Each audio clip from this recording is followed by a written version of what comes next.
Hello friend, सर्दियों का मौसम आ गया है और सर्दियों का मौसम शुरू होते ही हमें याद आता है मेथी पालक या सरसों का साग और बाजरा की रोटी।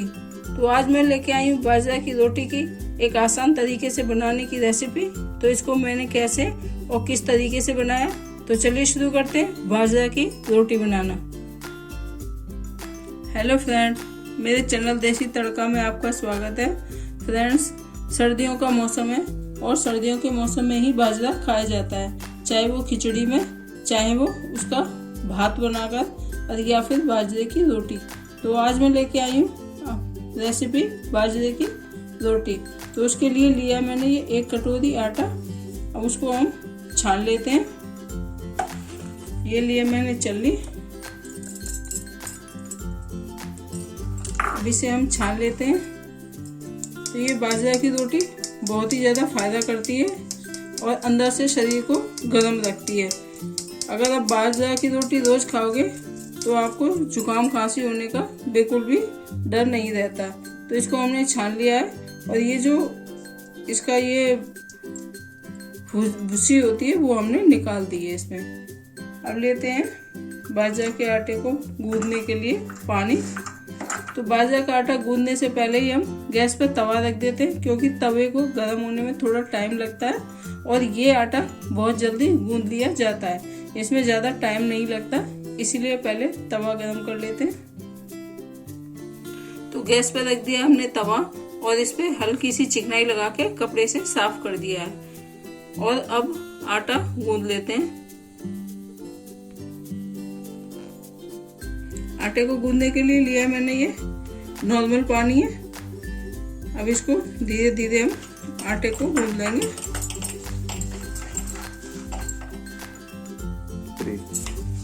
ये थोड़ा थोड़ा पानी करके हमें इसको गूंद लेना है और इसका ध्यान रखना है कि ये बहुत ज़्यादा पतला ना हो जाए।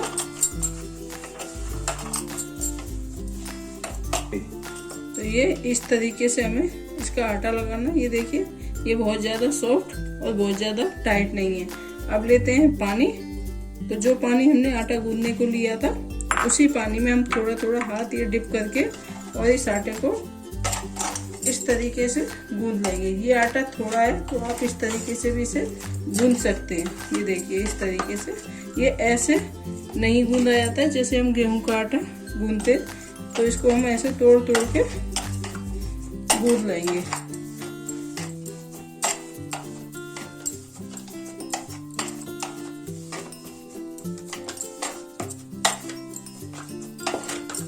ये देखिए, इसी तरीके से हमें ये आटा गूंद लेना है और फिर पानी का हाथ फिर लगाते हैं। बस पानी इतना ही लगाना है जिससे हमारा हाथ गीला हो जाए और इसमें आटे में ज़्यादा पानी ना हो जाए, नहीं तो ये पतला हो जाएगा और रोटी बिल्कुल अच्छी नहीं बनेगी।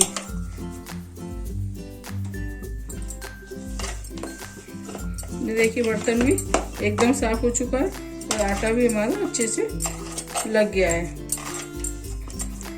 ये वैसे तो ये मोस्टली रोटी चूल्हे पे लोग बोलते हैं कि बहुत अच्छी बनती है, लेकिन आज मैं आपको गैस पे ये रोटी बना के दिखाऊंगी। और मैं इसको बिल्कुल नॉर्मल तवे पे बना रही हूँ, क्योंकि नॉर्मल तवा सभी के घर में आसानी से मिल जाता है। तो आटा हो चुका है तैयार। अब फिर लेते हैं पानी। तो ये जो पानी मैंने लिया था ये पूरी कटोरी भरी हुई नहीं थी, उसमें से आटा भी लग गया और ये रोटी भी बन जाएगी। तो तवा हमारा पहले से गर्म हो चुका है। अब शुरू करते हैं रोटी बनाना। तो ये हाथ हम इस तरीके से गीला कर लेंगे। ये रोटी सर्दियों में सभी को खानी चाहिए, क्योंकि ये बहुत गर्म होता है और गर्म रोटी अंदर से भी शरीर को गर्म रखती है। अगर शरीर अंदर से गर्म रहेगा तो आपको खांसी, जुकाम या बुखार की आने की कोई संभावना नहीं रहती है। तो इसीलिए सभी गरम गरम चीज़ खाएंगे तो इससे स्वास्थ्य भी सही रहेगा। तो अब इसको हम इन उंगलियों से इस तरीके से और इस उंगली से हमें ऐसे करके इसको थोड़ा थोड़ा बढ़ाना है। ये देखिए, इस तरीके से हमें ये थोड़ा थोड़ा बढ़ाना है। अब हो गई हमारी रोटी इतनी बड़ी। अब इस हाथ पे हम इस तरीके से पानी लगाएंगे और इस हाथ पे हम इस तरीके से पानी लगा लेंगे। अब ये हथेली वाला हिस्सा है, इसी से हमें ये रोटी बड़ी करनी है। तो ये देखिए हम धीरे धीरे एकदम सॉफ्ट हाथ से रोटी को बड़ी करेंगे। ये देखिए फैल रही है ना रोटी हमारी, आराम से बढ़ रही है। तो आप इसी तरीके से इस रोटी को बनाएं और ये बहुत आराम से रोटी आपकी बन जाएगी। ये देखिए ये पूरा प्रॉपर साइज बन चुका है। अब इसे डालते हैं तवे पे। तो जो हिस्सा हमारा नीचे को है उसी हिस्से से हम इस रोटी को तवे पे डाल देंगे।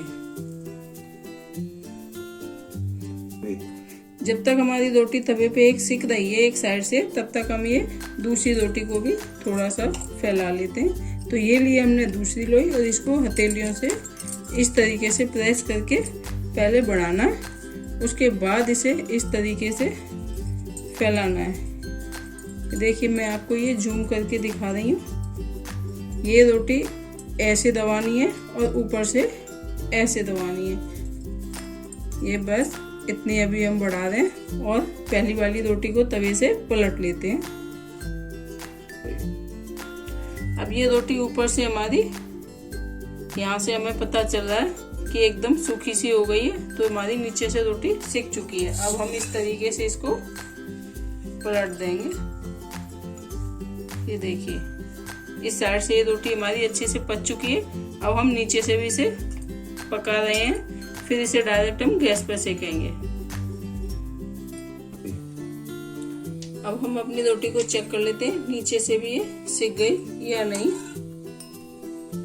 ये देखिए ये रोटी सिक चुकी है, लेकिन अभी हम थोड़ी देर से और सेक लेते हैं। जितनी नीचे से ये सिक जाएगी तवे पे, उतनी ही ज्यादा हमारी रोटी करारी और टेस्टी बनेगी।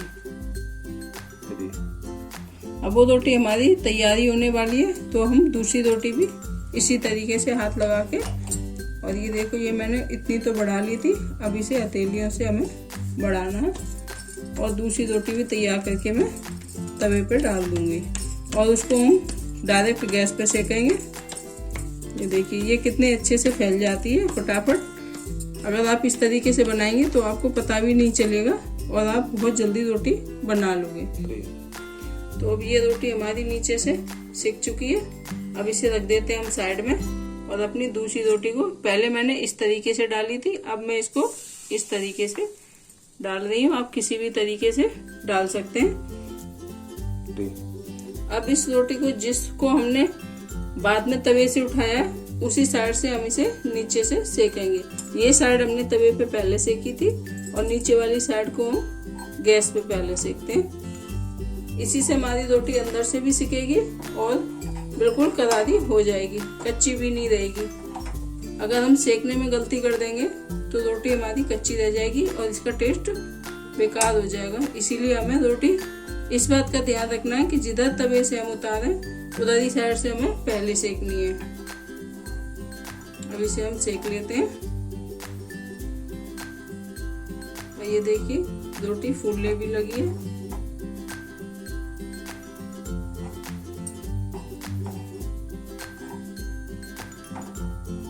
इसी तरीके से हमें मीडियम गैस पे से सेकना।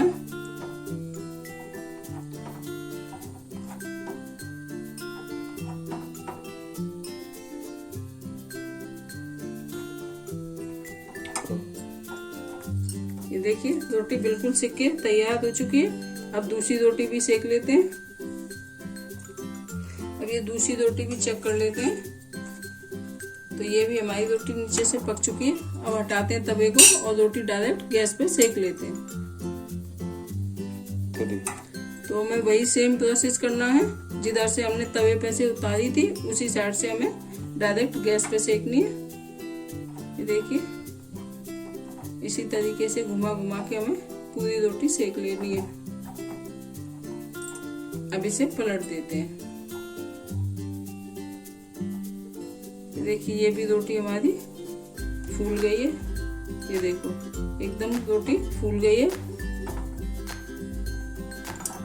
और रोटी को फुलाने के लिए तवे पे ही इसे हमें ठीक तरीके से पकाना होता है, तभी ये रोटी फूलती है। और जितनी रोटी फूलेगी उतनी ज़्यादा करारी और टेस्टी लगेगी। ये देखिए ये फूल रही है हमारी रोटी। अब ये भी रोटी हमारी सिक चुकी है। अब इसे हम सर्व करते हैं। अब ये अब इस गरम रोटी पे लगाते हैं घी, और आप इस पे बटर रखकर भी खा सकते हैं, तो ये और भी ज़्यादा टेस्टी लगेगी। और हम इसी तरीके से दूसरी रोटी पे भी घी लगा लेते हैं, क्योंकि बाजरा की रोटी जितनी अच्छी घी से चुपड़ी जाएगी उतनी ही ज़्यादा टेस्टी लगेगी। तो चलिए रोटी तैयार है। अब इसे हम सर्व करते हैं सरसों के साग के साथ। तो तैयार है हमारी रोटी, बाजरे की रोटी। मैंने इसे सर्व किया है सरसों के साग और गुड़ के साथ। गुड़ के साथ इसका टेस्ट दोगुना हो जाता है और ये फ़ायदा भी बहुत ज़्यादा करती है। तो आप इसे ज़रूर ट्राई करें, और अगर आपको ये अच्छी लगे तो मुझे कमेंट्स करके बताना कि आपने इस तरीके से इसे बनाया और आपको कैसी लगी।